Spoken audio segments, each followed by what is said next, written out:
అందరికీ నమస్కారం. తనకున్న ఆస్తిలో సగానికి పైగా పేదవారికి ఇచ్చేసిన మహోన్నత వ్యక్తి. అవసరమైతే తనకున్న ఆస్తి మొత్తం రాసిచ్చేస్తానన్న గొప్ప మనిషి. పేదవాడికి కూడా కల ఉంటుంది. మనలాంటి సంపన్నులు అలాంటి వారి గురించి ఆలోచించాలి అన్న ఆలోచనలు రేకెత్తించిన మంచి మనసున్న మనిషి. ఇప్పటికే నేను ఎవరి గురించి మాట్లాడుతున్నానో మీకు అర్థం అయిపోయే ఉంటుంది.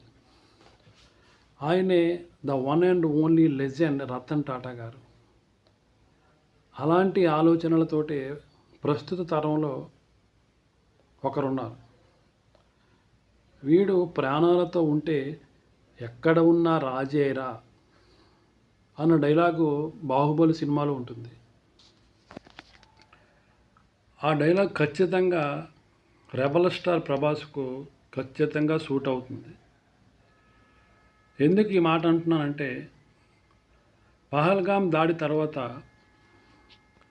ఆయన 100 కోట్లు ఖర్చు చేసి ఇండియన్ ఆర్మీకి బుల్లెట్ ప్రూఫ్ జాకెట్లను ఇవ్వడం మన భారతీయులందరూ కూడా ఆయనను ఎంతగానో అభినందించదగ్గ విషయం. అలాగే అవసరమైతే తన ఆస్తి మొత్తం రాసిచ్చేస్తాను అనడం ఆయన గొప్ప మనసుకు, మంచి మనసుకు నిదర్శనం. అలాగే మరొక పక్క ప్రీతి జింతా. బేసికల్గా ఈమె ఫాదర్ ఆర్మీ ఆఫీసర్. ఆర్మీలో ఉన్న కష్టాలు, ఇబ్బందులు ఆ ఫ్యామిలీకి తెలియనివి కావు. అయితే ఈమె కూడా ₹1 కోటి ఇండియన్ ఆర్మీకి ఇవ్వడం జరిగింది. అలాగే తమిళనాడులో ఒక 8 ఏళ్ల కుర్రవాడు తన తల్లిదండ్రులు అప్పుడప్పుడు ₹10, ₹5 ఇస్తూ ఉంటారు. అలా వేరే కుర్రవాళ్ళైతే ఆ అబ్బాయి ఆలోచనను మనం మెచ్చుకోకుండా ఉండలేము. ఎందుకంటే రూపాయి కూడబెట్టి ఆ డబ్బులతో ఏదైనా సైకిల్, లేకపోతే ఏదైనా బొమ్మలు, లేకపోతే ఏదైనా వస్తువులు కొనుక్కోవడానికి చాలామంది కుర్రవాళ్ళు ట్రై చేస్తూ ఉంటారు. అయితే ఆ అబ్బాయి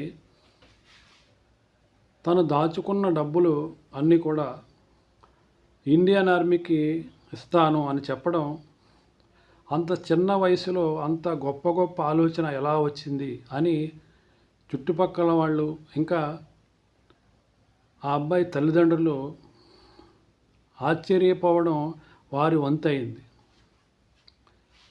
ఇలాంటి గొప్ప వాళ్ళను మనం కలిగి ఉండడం, మన ఇండియాలో ఉండడం మన అదృష్టం.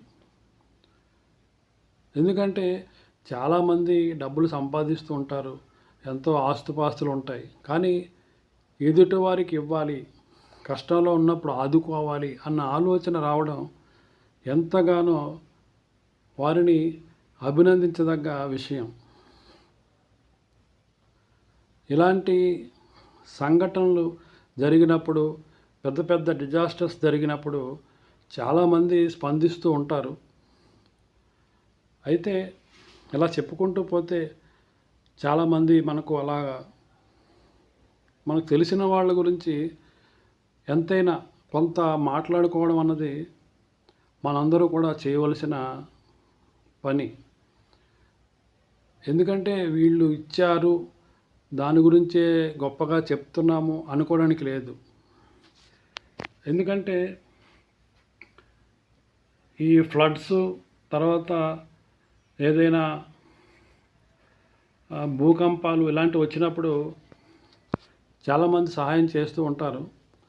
అయితే అలాంటి వారి గురించి మనం ఎవరో ఒకరు కొంత మాట్లాడుకోవడం అన్నది ప్రతి పౌరుడి ప్రథమ హక్కుగా భావించి వారి గురించి మనం కొన్ని విషయాలు మాట్లాడడం అన్నది ఎంతైనా అవసరం ఉంది. వీడియో నచ్చితే మీ కామెంట్ రూపంలో తెలియచేయండి. అందరికీ నమస్కారం.